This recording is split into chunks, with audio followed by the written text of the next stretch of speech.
Jesus. We're going to start this one off a little weird. Okay, this one's going to be real quick. Okay, all we're going to talk about is attracting like-minded people, like-minded souls that are for you on your spiritual journey. And so the first thing we have to do is I'm going to draw this little line down here. Put maybe change the colors here a little bit. Let's put a red dot. Put a red dot. Red dot, red dot, red dot, red dot. All right, cool. We have a line and a bunch of red dots. That is the entirety of the video. You guys can leave now. All right, so the red dot. Hopefully, yeah, you guys can see that. Hopefully you can see it.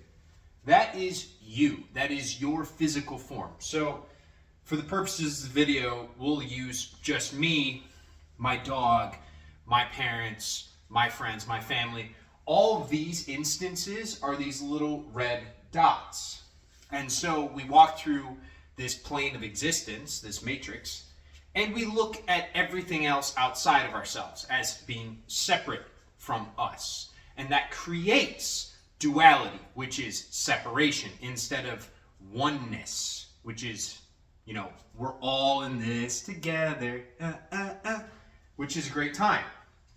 Now, why is this important for how we attract things into our life? Firstly, when you are separate, what is your thoughts? What are your beliefs? What are you actually telling yourself about everyone else and everything outside of yourself? You are seeing that there is a distance between you. It is not within you. And so that makes it much more difficult for you to actually attract like-minded souls into your feelings, into your base, into whatever you want to call it, your experience, because you see everything else outside of you as separate. Now, as we go up here, there is another line. We can call this the mental plane. And then above that, there is the higher self, the spiritual plane. Now, when you start going up, this sheds the physical form. Because in the mental plane, you can't experience it through the five senses.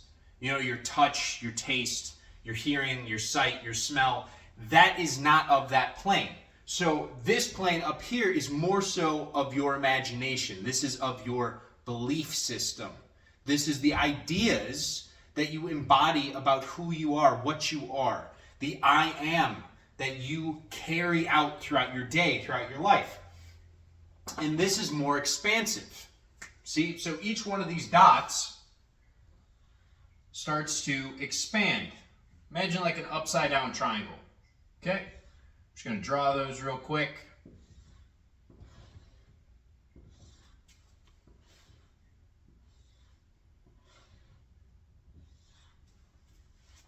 Just like so. Hopefully y'all can see that. And now in green, I'm going to show you the overlap. See, on the physical plane, these two dots right here, they're not together. They're not one.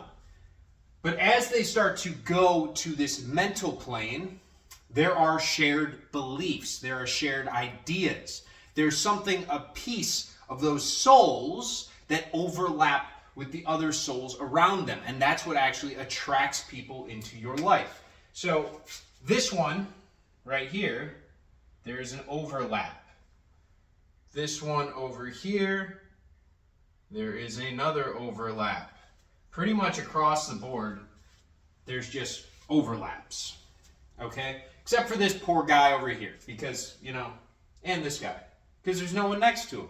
There's nothing else that exists. Oh, fuck. That sucks for those dudes. But what I'm getting at is when you live from the higher planes of existence, not just your physical body, you start to embody these higher ideals of yourself, these belief systems. And as you do so, your energy that you are emitting through your aura to the universe starts to attract people who also in that plane of existence going up in the mental plane have an overlap with your soul. And this continues all the way up. All the way up. God, this is going to take so long to do. Oh, no.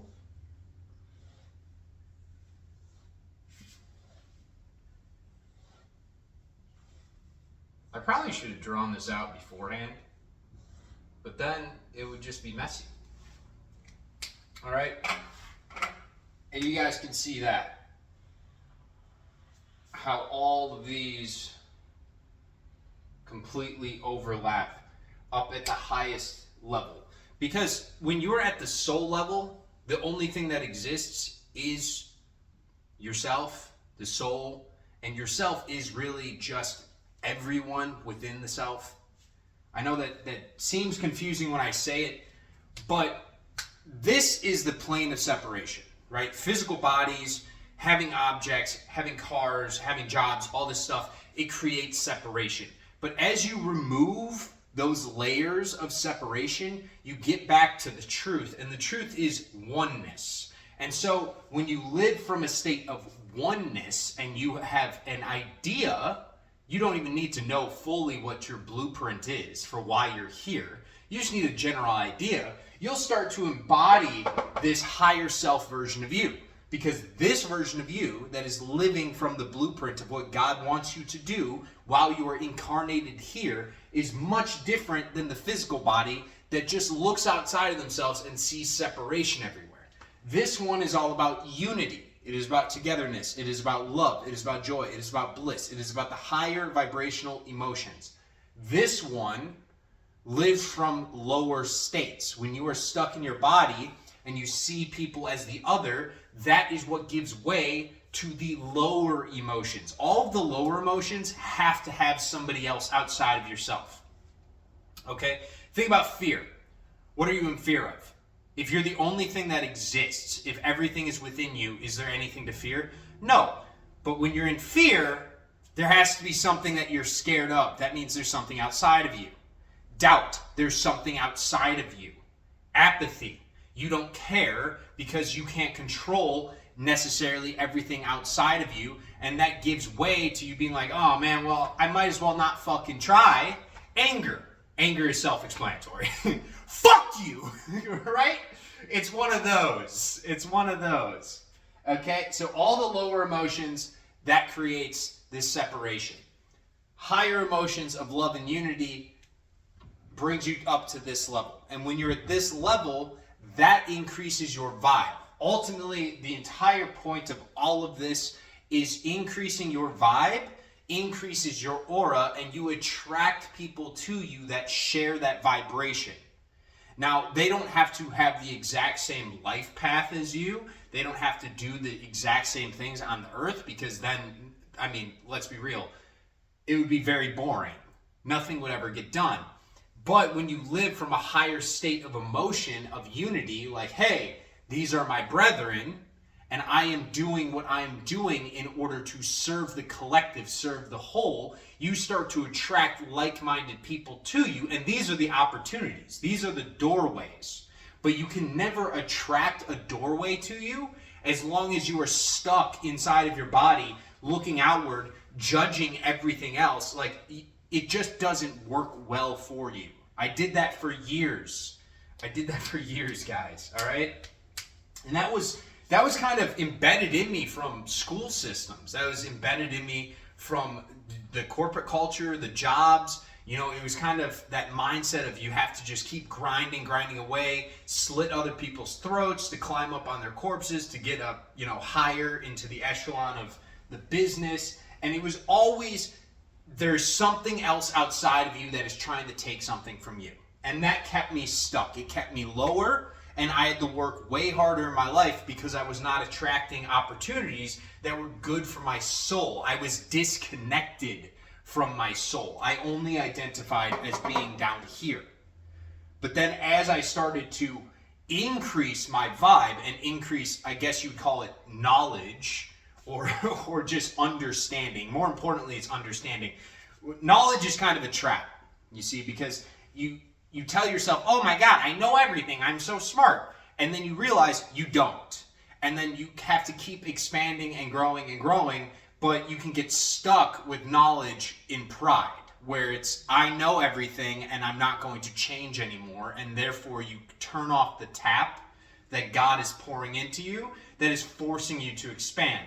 So just having an understanding and a willingness to try new things will open yourself up, will open your soul up more to attract like-minded people into your life. And that's the best way to go about actually experiencing this game, is being open, firstly, to playing the game, but then as you play the game, be like, oh, well, I'm a player, they're a player, they're a player, we're all experiencing the same thing, so it kind of seems like we're the same person, right? We're all just the same, we're just pushed out.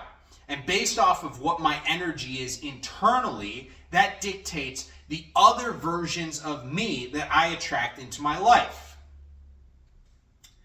And that goes to the saying, you know, your vibe attracts your tribe. Okay? So if you want a good life, start seeing the good in others. Start acting out of a state of love. Start acting out of a state of joy. And that will radiate through you as you embody it, and it will attract those other people that are on this higher path, and you will start to see all the gateways open up for you, all the doors to your abundance, to your highest calling in life, to everything that you could possibly imagine, and then some. But you have to get out of this lower mindset of everybody else is working against me, the world's out to get me, there's a boogeyman, you know, left-right politics, this religion's right, this. Just stop with the bullshit, okay? The only truth is we are all one. We are all one, and we need to start loving each other as if the other is the self, because that is the truth. Everyone is just that same version. How would you act? How would you act if everybody was you? If you could experience every emotion that you put everyone else through, you probably would treat everyone way better. Right? Right? Hopefully. I mean, some of you are a little sus. You got some masochists out here like, well, actually, I like being whipped and choked. Yeah, you can still have kinks, you fuck. Jesus. I'm just trying to get you to love your kinks. Okay? I'm going to end it there before I start wilding out too much. Okay? Love you guys. Namaste.